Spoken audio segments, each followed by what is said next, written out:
Ви посакувам добар ден и добре дојдовте. Ова е ново издание на Fair Play, кај кој секогаш ми е задоволство да бидам ваш домаќин во некои нови теми кои што верувам дека ќе ви бидат интересни, особено денешната, затоа што ќе биде на некој начин спој меѓу уметноста и местењето на Рубикова коцка.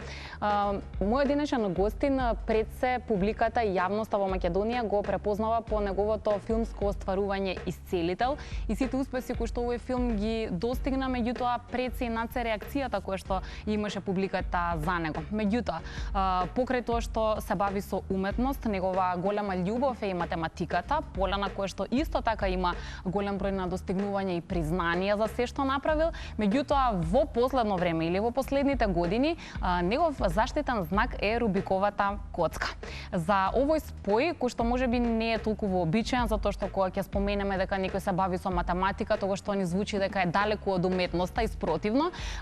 Како сето тоа оди и каков е овој спој, верувам дека ќе дознаеме во денешниот разговор и низ се она што имаме да кажеме во следните минутки. Гостин во Fair Play денеска е Ѓорче Ставрески, а нашиот разговор стартува за некоја минутка.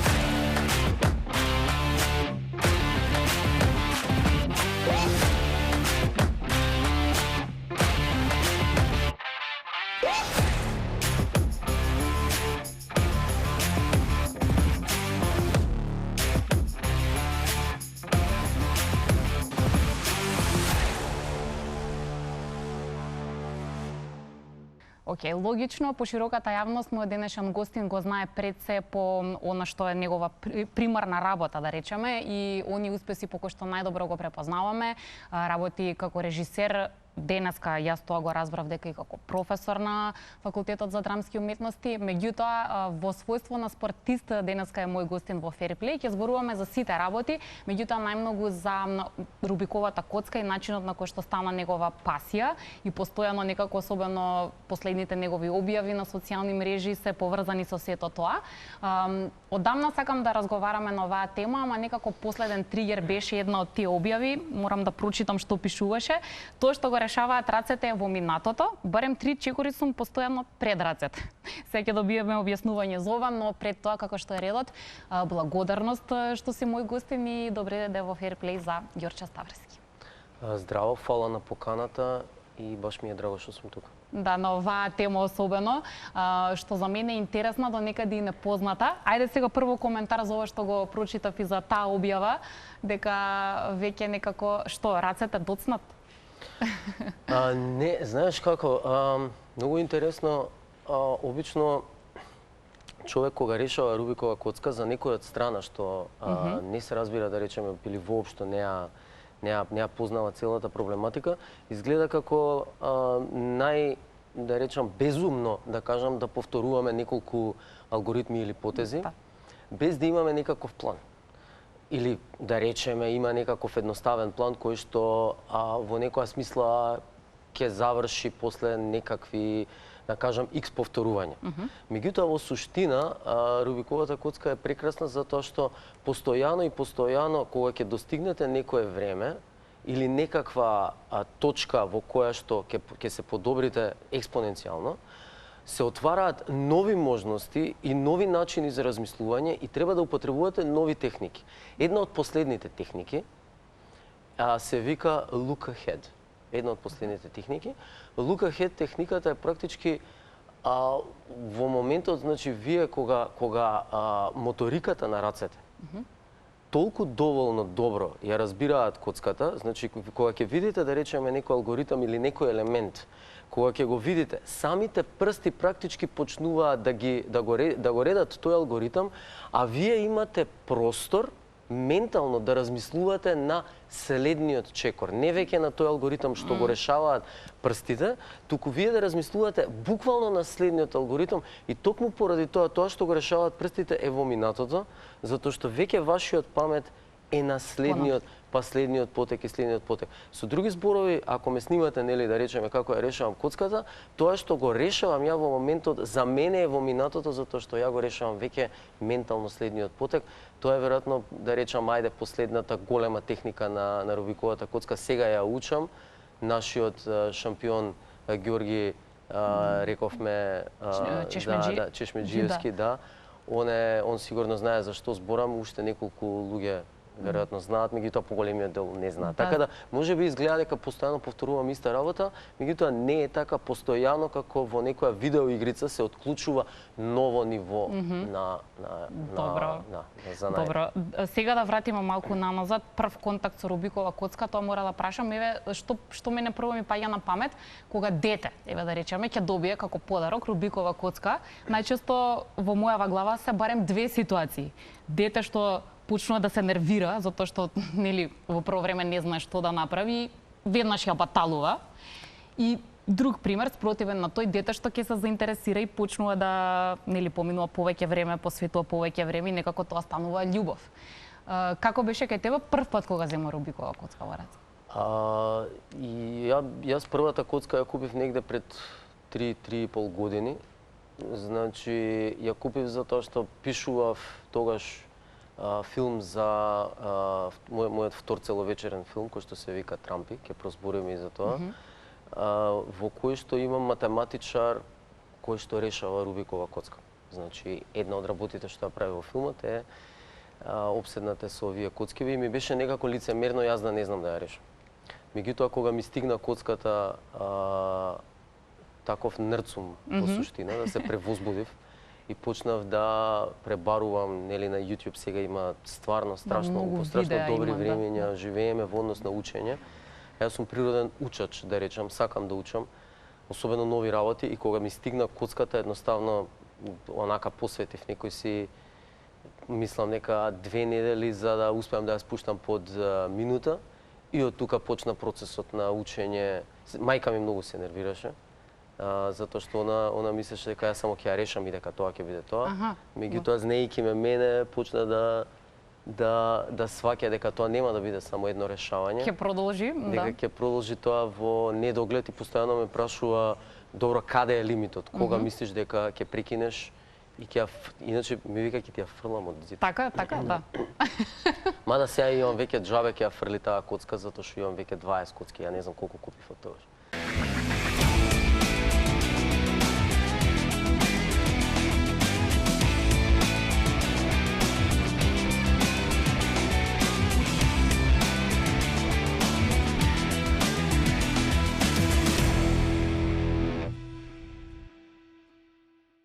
Памтиш во првиот пат кога мереше и ја намести коцката, колку траеше тоа? Па првиот пат ми требаше сигурно баш првиот пат да ја наместам едно, не знам да речеме неколку минути да ја наместам ми требаа. Тоа паѓаше за 1-2 недели, бев веќе под минута. И сега читав за некои твои рекорди, меѓутоа сега колку ти е рекордот? Рекордот ми е 8 секунди, ама тоа е стварно рекорд. Така ми стварно се погоди еден солф, има ете повторно, пак ќе кажам тие што решаваат знаат, меѓутоа имав еден OLL skip. Тоа е едно цело парче кое што може да ти се погоди по тие закони на статистика практички да не мора да го решиш, ти се погаѓа наместено да речам.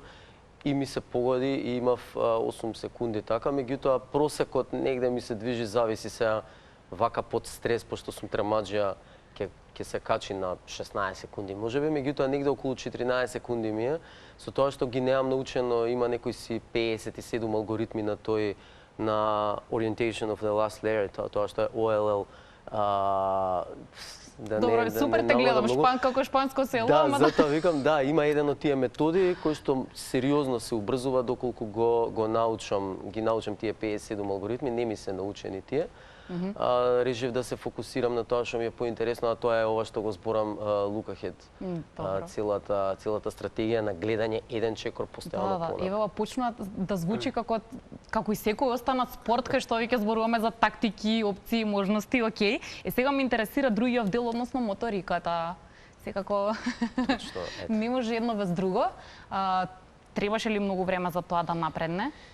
Да, Како се вежба тој? Добро прашање, одлично. Тука сум најслаб, да речам, не ги разбирам децата. Мислам дека се соочувам со тој лимит на човек кој што на постари години се фатил со некој спорт или со шо дае.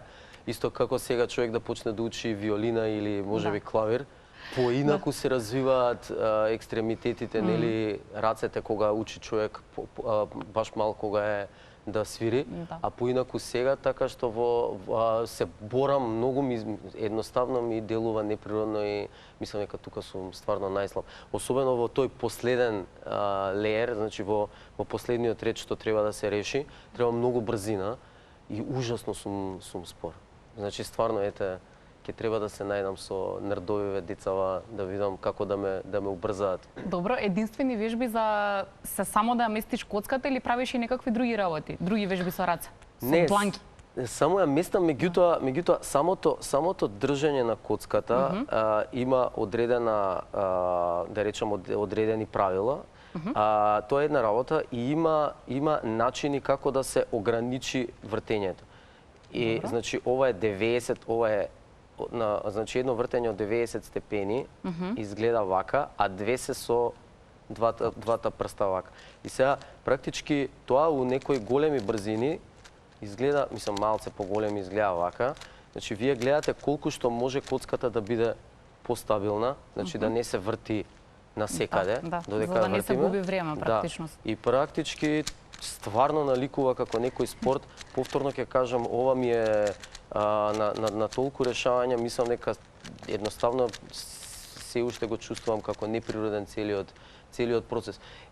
Изгледа и кога ќе ја фатите коцката, мислам дека ја имам некое објаснување во смисла ние сме како битија, нашите раци, како што сме ние едноставно како што функционираме многу аналогно во некоја смисла. Рацете не се навикнати на овие јасни ортогонални потези од по 90 степени. Значи буквално се е неприродно, неприродно е движењето на зглобовите, движењето на прстите. Со други зборови стварно сваќам зошто ми е тешко. Да, ништо тоа не е природно за нас. Точно. Па и кола кога вози човек има некои природни онакви кружни некои движења, не е тоа баш ортогонално право движење кое што е отсечно и е проблематично. Ги гледаш роботине што се развиени да местат и што местат рубикови коцки.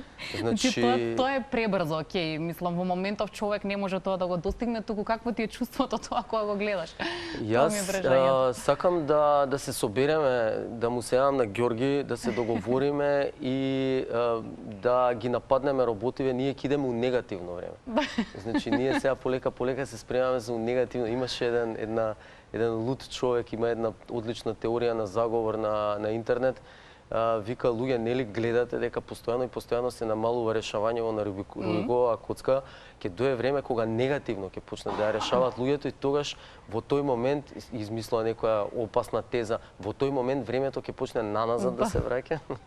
Да, и ќе измислува некакви парадокси, меѓутоа стварно управо е човекот, мислам дека идеме ние ќе ги утепаме роботи. Да, ама не станува неинтересно вака човек кој ги гледа, мислам. И нереално од една страна, ама и неинтересно, кога претеризаме. Кога премногу е тоа. Па да, мене ми е тоа очекувано, мислам, јас сум импресиониран од рекордиве на децава, да речам. Стварно, еве сега има едно дете од Кина, иако порано не беа кинези баш, да речам, децава кои што беа најбрзи. Да. Сега во дадениот момент стварно е едно дете, Ихенг Ванг се вика, мислам дека го спушти, ако не се лажам, под 4 секунди го спушти во просек рекордот.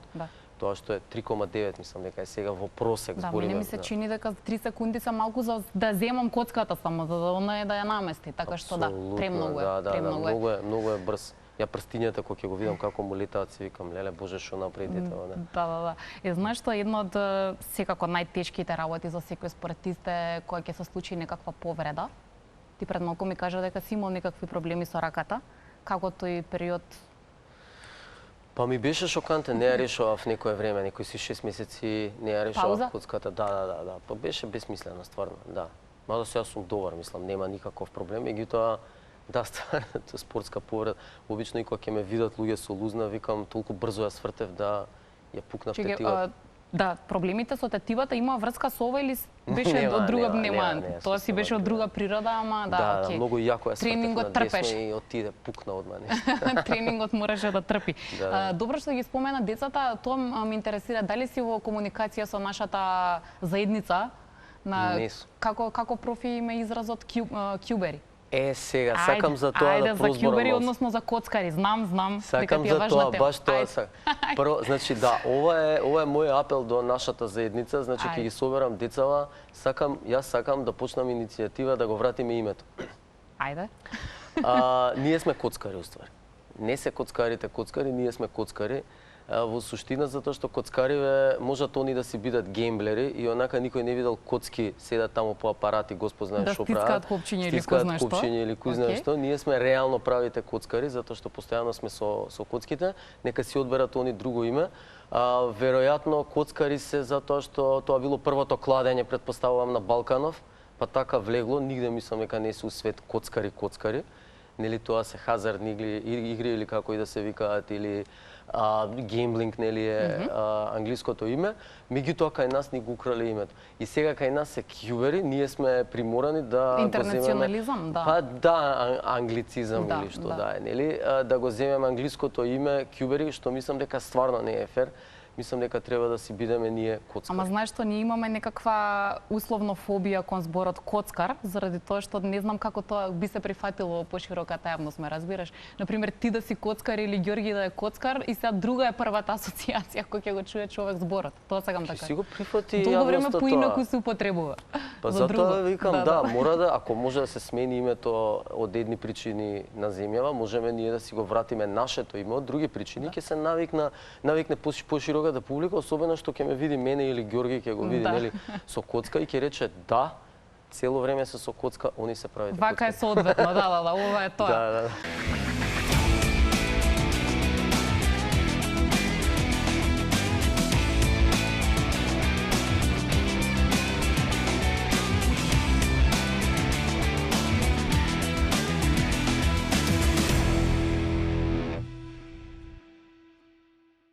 Кажи ми сега за филмот. Секако треба и тука да вратиме од старт како воопшто, затоа што објасни дека прво почнуваш со филмот и создавање на приказна, па потоа ја зимаш коцката за да, нели, да биде сето тоа честно, да видиш сега што е сето тоа. Така што како, од каде идеја тоа да биде тема? Види, јас тргнав да го развивам сценариото пред 5-6 години. Аплицирав во агенција за филм, ги добив парите и понатаму во тој развој на самата приказна имав среќа, да кажам, да бидам дел од таа една школа за развој Less is More, каде што ние практички дискутиравме за многу правци во кои што може да отиде таа приказна и мојот ментор што ми беше Пиер Ходжсон некако ме натера да размислувам за тоа да направиме филм за математика уствари. Затоа што јас као дете бев математичар и многу ја сакав математиката и ден денес ја сакам, иако сега сум би рекол пропаднат математичар како режисер, нели?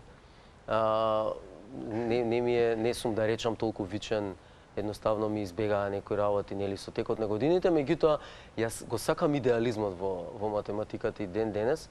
Преска прозборевме малку, математиката според мене е поблиску до уметноста, да речам, од науките, затоа што има вградено еден концепт на идеализам, еден концепт на кој што е завлакно, да кажам, подалеку во светот или одвојува кон светот на идеите повеќе отколку што би рекле за физиката, која што е сепак принцип или да речеме систем на знаење кој што се обидува да го објасни светот во кој што функционираме.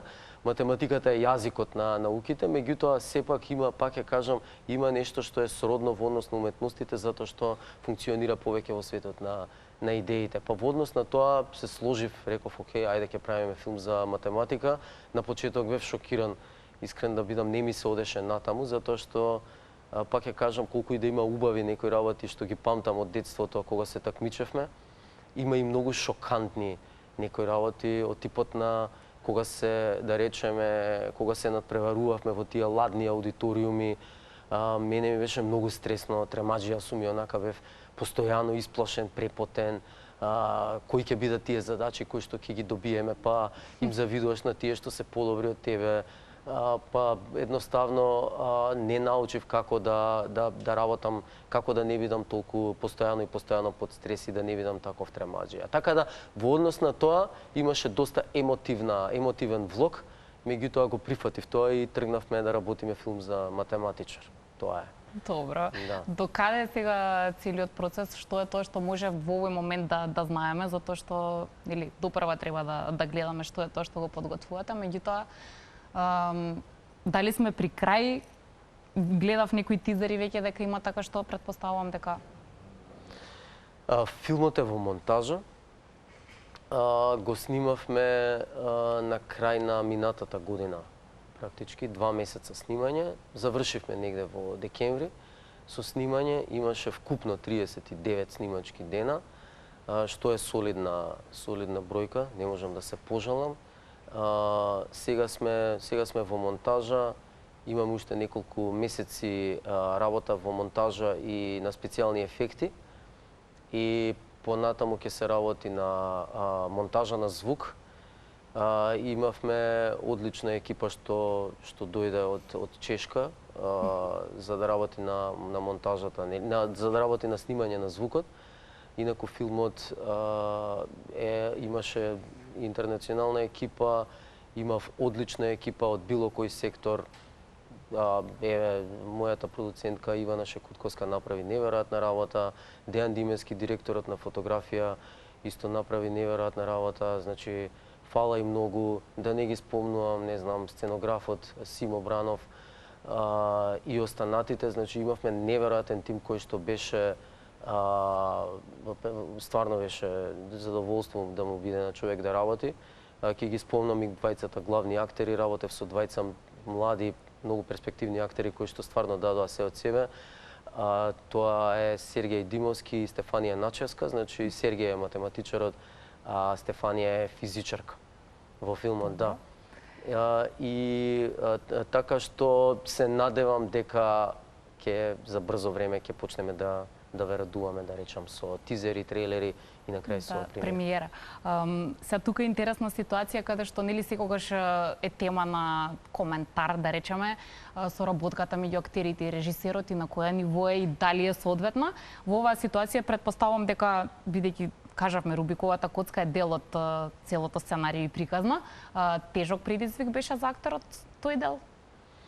Ја научи Сергеј коцката да ја решава солидно за многу брзо време. За да изгледа соодветно и доволно добро. Сум имал актери кои што зборувале за спортски улоги и сите предизвици што ги носат, и ова е секако си има свои специфики, нели? Апсолутно, не. Јас му мислам уште во процесот кога одлучивме да биде он, нели, во кастингот, кога одлучивме дека он ќе биде, јас му поклонив една коцка и релативно брзо научи да ја врти. И самиот он, меѓу другото, и во баш на кастингот го проценивме добро. Јас пробував да најдам што е математично кај потенцијалните актери, нели, на кастингот што доаѓа, и имаше нешто кај него. Поголемиот дел од млади актери што доаѓаат се стварно спремни, и женските актерки и мажите актери. Меѓутоа, ние се обидувавме некако да најдеме најдобро мешање, да најдеме, затоа што стварно една од најтешките работи која што беше во процесот на кастинг, да се најде начин како да се процени дали некој има нешто математично или не. Колку и да звучи тоа звучи многу нејасно во некоја смисла, особено затоа што колку и да мисли обичниот свет дека математичарите изгледаат како типични нердови, они изгледаат како типични нердови, меѓутоа добар дел од нив и не изгледаат така. Значи, од фон Нојман до, не знам, Њутон или да речеме Ферма, значи има луѓе кои што не изгледале баш како типични нердови, како што изгледал, например, Курт Гедел, или Григори Перелман исто изгледа како еден чудак, не би рекол толку како математичар, колку како бездомник, например, во оваа дадена ситуација. Меѓутоа, сакам да кажам, имаат сите можеби некоја црта која што би ја процениле во некоја, може да кажеме дека е чудачка некаква линија. Сергеј првиот пат кога дојде со некоја дугачка коса, обраден таков целиот, со некоја маичка, мене ми изгледаше во некоја смисла како металциве на клупи со кои што сум пиел, например, вино, Смедеревка сме пиеле со Степлайт. Сме седеле, сме дремеле на клупи, онака за 100 денари сме пиеле. Ми изгледаше како некои од тие рендом металци, а металците уствари беа пообразовани, по-бистри беа од панкирите со кои што јас се дружев уствари. И они беа нердови, беа луѓе кои што студираа програмирање, завршија негде на факултетиве по светов или работат негде сега во овој момент на негде на некои институти или во некои такви компании што се сега со вештачка интелигенција или програмирање, така што во таа смисла имаше нешто нердовско кај него, ме потсеќаше на баш на таков запуштен металец, да речам.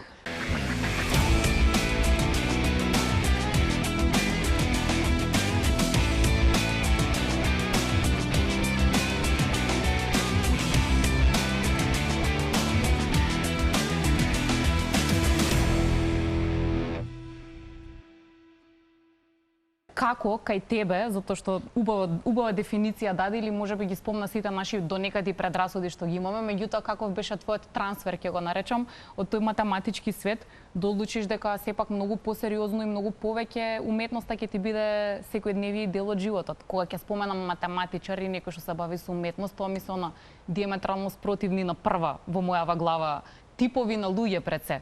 Затоа што тука некако се ми звучи дека е прецизно, пресметано, некако поедноставно, а кај уметниците тука, ако нема слобода, ништо не правиме. Во тој контекст, како? Одбра. Па има неколку работи кои што како би ги спомнал како концепти на мојот начин на размислување, да речам.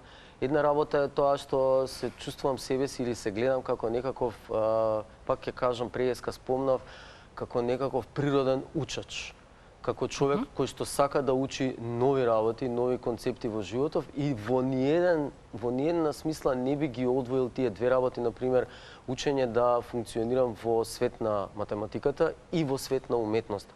Јас кога разбрав уствари, кога почнав да гледам филмови, кога се заљубив, да речам, во филмот, сватив уствари дека е комплицирана работа, на која што и треба сериозно посветување и многу знаење, затоа што ние како режисери се обидуваме да го рекреираме видливиот свет во форма на уметност. И самото тоа е доволно комплицирано за мојот кейв, да речам, за учење и за brute forcing, да не речам, за пробивање на тие концепти постојано и доаѓање до некакви нови сознанија да почне да функционира во некоја смисла безпрекорно. Има некои други работи кои што, например, јас кога студирав компјутерска технологија на електро, имаше некои други работи кои што екстремно ми сметаа и мислам дека, искрен да бидам, направив грешка можеби што не отидов, да речам, на чиста математика, например, или на физика. Ваму ми сметаше некоја чудна, ладна, војничка култура и атмосфера, во која што немаше кој да ми ја распламти имагинацијата, ниту некој да, што јас имам од една страна знам да бидам многу ладен, меѓутоа знам да бидам и со многу страст. Некој да ми ја едноставно таа страст да ми ја впрегне во размислување или пробување да ги разберам сите тие концепти кои што ми се предадени, нели мене, него тоа беше стварно една ладна војничка атмосфера и дополнително имам голем проблем со авторитети. Значи, мразам авторитети, сакам да преиспитам буквално се што ми се нуди и става на тацна и затоа не ги сакам ниту идеологиите, ниту авторитетите околу мене, сакам да дискутирам кавгаџија сум, меѓутоа не сакам догма, не сакам некој да ми сервира нешто што едноставно не треба или не смее да се преиспита. Така што во таа смисла си ја засакав уметноста, затоа што најдов поле каде што ќе можам и во исто време да ги впрегнам сите мои потенцијали во однос на разбивање на некакви концепти, а дополнително има во уметноста некаков анархизам или барем би требало да има, јас мислам, кој што мене ми одговара. Да. Каков си кога си од другата страна, тоа се инспирирав да те прашам, не сакаш авторитети, меѓутоа сега си, кога си режисер, сепак нели си предводник на одредена приказна, кога си професор исто така што каков си од другата страна? Па не уживам баш, да бидам искрен, во бегам, некако не ми годи моќта. Мислам, не ми годи во смисла да гледам некако постојано да не знам како да кажам, да не ја злоупотребам, да немам, значи стварно се обидувам да ги спуштам работите на една нормална комуникација и како што знаат луѓето со кои што соработувам, не дека не сум, јас сум, да, мислам, кој режисер не е диктатор во некоја смисла и не сака да дојде до сопствената, нели, идеја и до спроведување на сопствените идеи. Меѓутоа се обидувам да нема дерење на сет. Знаеш, тоа да биде таква една мека диктатура. Да речам, значи сепак не можам, не сум цвеќе за мирисање, значи не би рекол дека никој режисер не е цвеќе. Да, не сум,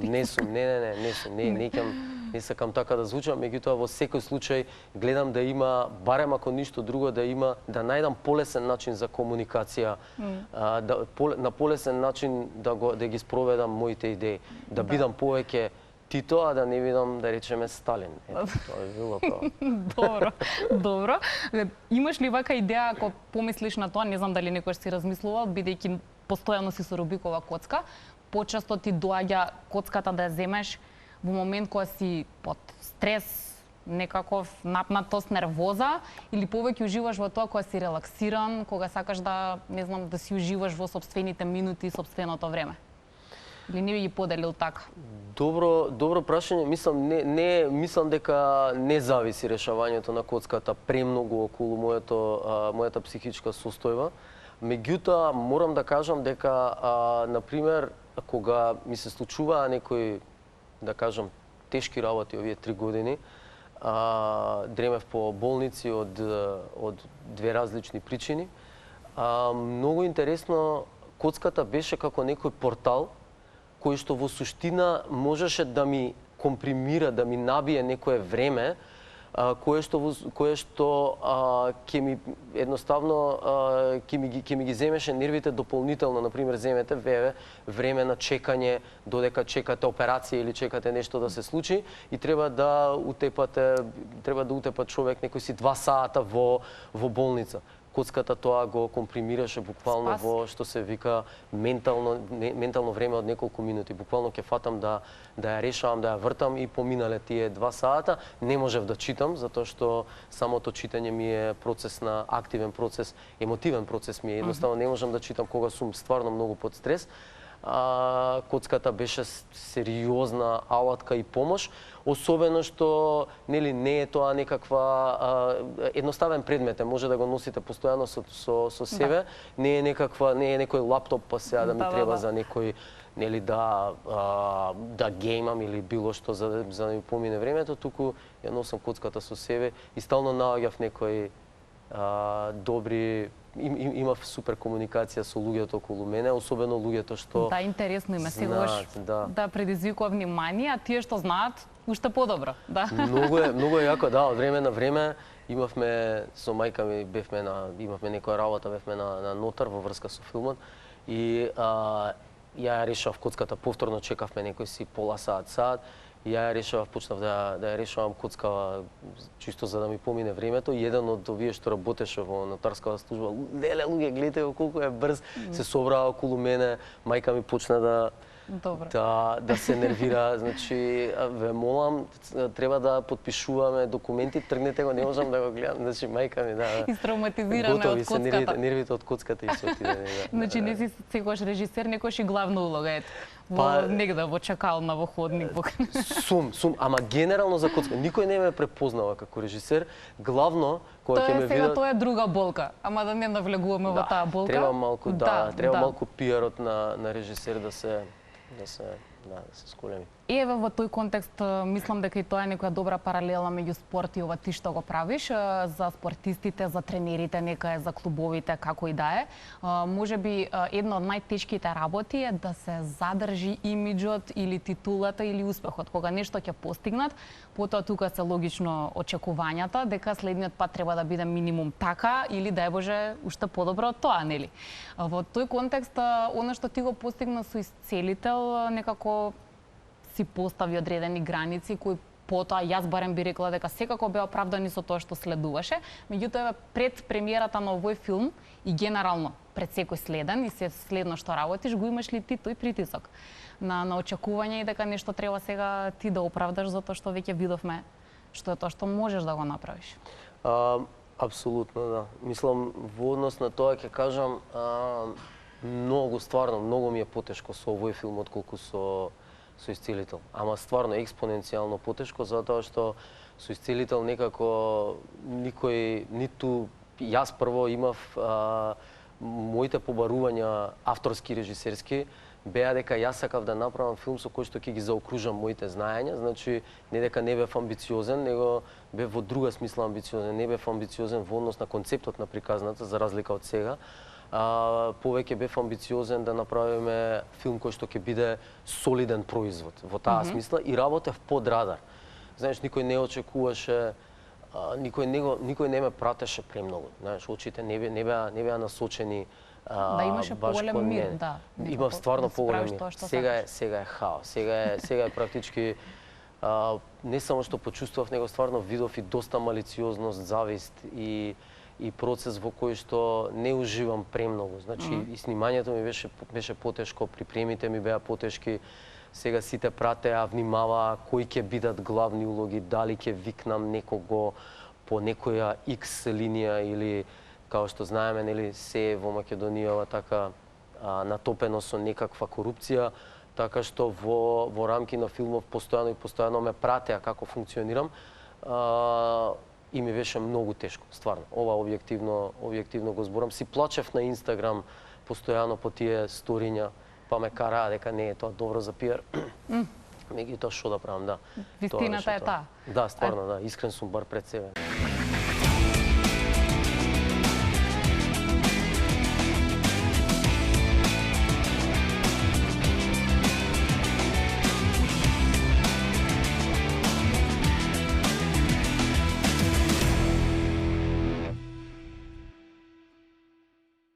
Морам да завршам, иако не сакам, имам уште многу прашања. Колку котки ми кажа сега дека имаш? Постојано ги раздавам. Дома сега во овој момент мислам дека имам, да речеме... Како дресови, знаеш, кога спортистиве дресови што делат, ти така коцки. Буквално, да. Колку имаш сега? In football terms ги, да. Како е, нели имаш едно цело меме. Да, мислам дека имам негде околу 15-тина сега во овој момент. А купени можда над 30, да речеме. Што е разликата, тоа ме интересира. Има ли некој што е посебно драга? Ја чуваш ли таа што прва ти било оноа во раце и си ја наместил или нема тоа никаква врска? Која дојде при раката? Има многу врска. Скоро како споредбата е како тие некои спортски геџети што ги... Веројатно најдобра споредба е со, не знам сега колку е спорт формула, веројатно е спорт, нели? Се рачуна, возење формула. Колку што е битен човекот, стварно битна е и формулата, нели? Како технологија. А првата коцка што ја купив баш беше на Рубик, оригиналната коцка, која што е најлоша. Во суштина. А зошто е најлоша? Никој не решава со неа, дури има и специјални надпреварувања со таа коцка, со таа баш на Рубик коцката. Затоа што Рубик е иноваторот, Арно или Арно мислам дека е точното име, Рубик, кој он е архитект во суштина и он ги држи нели лиценцата ја држи, едноставно немаат никаков интерес да работат во тоа поле на иновации. Има неколку клучни големи фирми кинески кои што работат на таа иновација, меѓу кои Ган и Моју. Буквално не можам да ти објаснам каква сене технологија ставаат. Ферари во светот на Рубиковите коцки. Едните се Ферари, другите Мекларен или како и да е. Значи во светот на коцките буквално работат на на измислување што се вика на нови материјали, пластики кои што не се тријат, па не знам, имаат некои внатре системи на самото јадро. И тоа се оди побрзо, полесно, да, се побрзо и побрзо. Како подмачкан. Не е нормално колку стана, брзи практички, има буквално, малтене ќе почнеме скоро, буквално си викам, ќе дојде време кога само концептуално ќе ја решаваме коцката во воздух, малтене, као онај air гитар што има, air местење на коцка. Обседнат си сега со тоа во смисла да нарачуваш, да сакаш да имаш нови вакви такви, да, Леле, не ми збори, не знаеш, мислам, за среќа не е скап спорт во таа смисла. Најскапите коцки се околу 50 евра, да речеме. Ова е Gun 15, The New Black се вика, зашто има внатре некој Black Internal се вика. И е стварно преубава коцка. Меѓутоа постојано ги пратам и да, ова е една од најновите коцки, да речам, што е потполна будалаштина, веројатно ќе ми годи коцка од 2012, да речам, меѓутоа да, уживам ептен. И уште, дали ти купуваат твоите пријатели, познаници коцки, еве ќе отидат негде, треба ли да се купи коцка, или чисто како подарок, без разлика дали е добра или не е добра, или е Ферари или што и да е, чисто дали има мерак? Бидејќи те познаваат дека сега си обседнат? Па, мислам дека веќе сите се откажа за тоа. Ако не, ви давам идеја, ако не направиле такво нешто. Фала, немам чисто за идеи за поклон, роденденот ми се ближи за 6 месеци. Меѓутоа, чисто како идеја, например, немам, не си купив она, како се вика, track mat се вика, или мислам дека така се вика. За релаксирање. Значи, тоа е за да ги ставаме рацете ги ставаме на тоа е едно како една подлога на која што ги ставаме рацете, има бројач, кога ќе ги одвоиш рацете почнува да брои. Ја фаќаш коцката, решаваш, тоа е систем за броење на времето на светски шампионати. Тоа не го купив, го немам уште. Добро. Така што дополнителна опрема. Да, таа дополнителна опрема тоа го немам. Добро. Ти благодарам многу. Искрено ми е жал што немам уште малку време, но мислам дека кажавме работи еве што и јас лично не ги знаев во врска со сето ова, а верувам и гледачите. Така што среќна сум што прифати поканата и следниот пат имам нови идеи. Прво да дојдеме на премиера, здравје. А после премиерата и акторот може да зборува за Рубикова, а и дечкиве што ни се дел од заедницата ваша, коцкари. Така што ќе имаме, верувам, следни некои прилики. До тогаш што ќе посакам среќа да на добар начин го финализираш тоа што го правиш и да се видиме на премиера на новиот филм. Фала многу. Се гледаме повторно. Јас мислам дека трае одјава, можда можеш да се обидеш да ти да ја наместиш коцката таман. Така. Подолго да зборувам, ти кажи ако треба повеќе време. Не, ајде. Ти можеш да се обидеш, зашто нели тебе ти треба раат. Така што јас ќе зборувам, ти ајде, Ќе ставиме ние на крај тајмер и ќе видиме што сме направиле.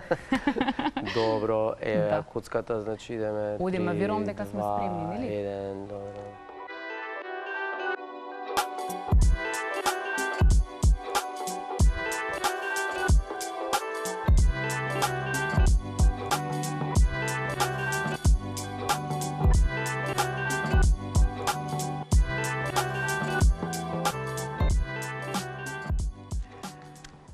Не беше брзо, а беше за камера. Ама беше супер. Ти благодарам уште еднаш многу, им благодарам на нашите гледачи што сакаат и следат Fair Play. Се гледаме следниот викенд, до тогаш ви посакувам се најдобро.